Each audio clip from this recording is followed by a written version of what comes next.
प्रतिभा संपन्न साहित्यकार और सफल राजनीतिक देशरत्न डॉक्टर राजेंद्र प्रसाद का जन्म सन 1884 में बिहार राज्य के छपरा जिले के जीरादेई नामक स्थान पर हुआ था। इनके पिता का नाम महादेव सहाय था। इन्होंने कलकत्ता विश्वविद्यालय से एमए और एलएलबी कानून की डिग्री की परीक्षा पास की। ये मेधावी छात्र थे और परीक्षा में सदैव प्रथम श्रेणी से उत्तीर्ण होते थे। मुजफ्फरपुर में एक कॉलेज में कुछ दिन अध्यापन कार्य करने के बाद इन्होंने सन 1911 से 1920 तक कलकत्ता और पटना में वकालत का कार्य किया, परंतु ये गांधी जी के आदर्शों, सिद्धांतों तथा आज़ादी के आंदोलनों से बहुत प्रभावित थे। सन 1917 में इन्होंने चंपारण के आंदोलन में सक्रियता से भाग लिया तथा वकालत छोड़कर पूर्ण रूप से राष्ट्रीय स्वतंत्रता संग्राम में लग गए। इन्होंने विदेश जाकर भारत के पक्ष को विश्व के समक्ष प्रस्तुत किया। इन्होंने अनेक बार जेल की यातनाएं भी सहन की। डॉक्टर राजेंद्र प्रसाद 3 बार भारतीय राष्ट्रीय कांग्रेस के सभापति रहे। सादा जीवन उच्च विचार इनके जीवन का मूलमंत्र था। इनकी ईमानदारी, निष्पक्षता और प्रतिभा को ध्यान में रखकर इनको भारत का प्रथम राष्ट्रपति नियुक्त किया गया। सन 1952 से 1962 तक ये इस पद पर आसीन रहे। सन 1962 में इन्हें भारत रत्न की उपाधि से विभूषित किया गया।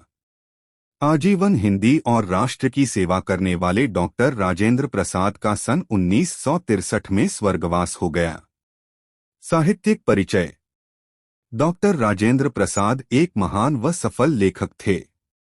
बहुत समय तक ये अंग्रेजी में ही रचनाएं लिखते रहे, किंतु इन्हें हिंदी से भी विशेष लगाव था। ये जीवन भर हिंदी के विकास के लिए प्रयत्न करते रहे। इन्हीं के प्रयासों से कलकत्ता में हिंदी साहित्य सम्मेलन की स्थापना हुई। ये हिंदी साहित्य सम्मेलन नागपुर के सभापति रहे तथा नागरी प्रचारिणी सभा और दक्षिण भारत हिंदी प्रचार सभा के द्वारा हिंदी के विकास के लिए सहयोग देते रहे। इन्होंने देश नामक पत्रिका के सफलतापूर्वक संपादन से हिंदी के प्रचार प्रसार में योगदान दिया। ये एक कुशल वक्ता भी थे। तीव्र बुद्धि व अनूठी तर्कशक्ति से संपन्न होने के कारण इन्होंने समाज, शिक्षा, संस्कृति, राजनीति आदि विभिन्न विषयों पर कृतियां। राजेंद्र प्रसाद ने अपने जीवन काल में विशिष्ट रचनाएं रचित की। भारतीय शिक्षा और संस्कृति, साहित्य, मेरी आत्मकथा, बापूजी के कदमों में, गांधी की देन, संस्कृति का अध्ययन, मेरी यूरोप यात्रा, चंपारण में महात्मा गांधी तथा खादी का अर्थशास्त्र आदि। इसके अलावा उनके भाषणों के भी कई संग्रह प्रकाशित हुए हैं। भाषा। डॉक्टर राजेंद्र प्रसाद की भाषा सुबोध, सहज, सरल तथा व्यावहारिक है। इनके बहुत से निबंधों में अंग्रेजी, उर्दू, बिहारी तथा संस्कृत शब्दों का प्रयोग हमें स्पष्ट रूप से दिखाई पड़ता है। इन्होंने कहीं कहीं ग्रामीण कहावतों और शब्दों का भी प्रयोग किया है। इनकी भाषा में अलंकारिता कहीं भी दिखाई नहीं पड़ती है। इन्होंने छोटे छोटे भावात्मक वाक्यों का प्रयोग भी किया है। इनकी भाषा में बनावटीपन नहीं है। शैली। डॉक्टर राजेंद्र प्रसाद की शैली भी उनकी भाषा की तरह ही आडंबर रहित है। इसमें इन्होंने आवश्यकतानुसार ही छोटे बड़े वाक्यों का प्रयोग किया है। इन्होंने अपनी रचनाओं में साहित्यिक शैली तथा भाषण शैली का मुख्य रूप से प्रयोग किया है। हिंदी साहित्य में योगदान।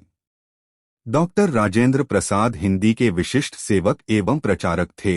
इन्होंने हिंदी भाषा की आजीवन सेवा की। ये गहन विचारक के रूप में सदैव स्मरण किए जाएंगे। हिंदी के आत्मकथा साहित्य में इनकी प्रसिद्ध पुस्तक मेरी आत्मकथा का विशेष स्थान है। इनकी सेवाओं के लिए हिंदी साहित्य में सदैव इनका नाम अमर रहेगा।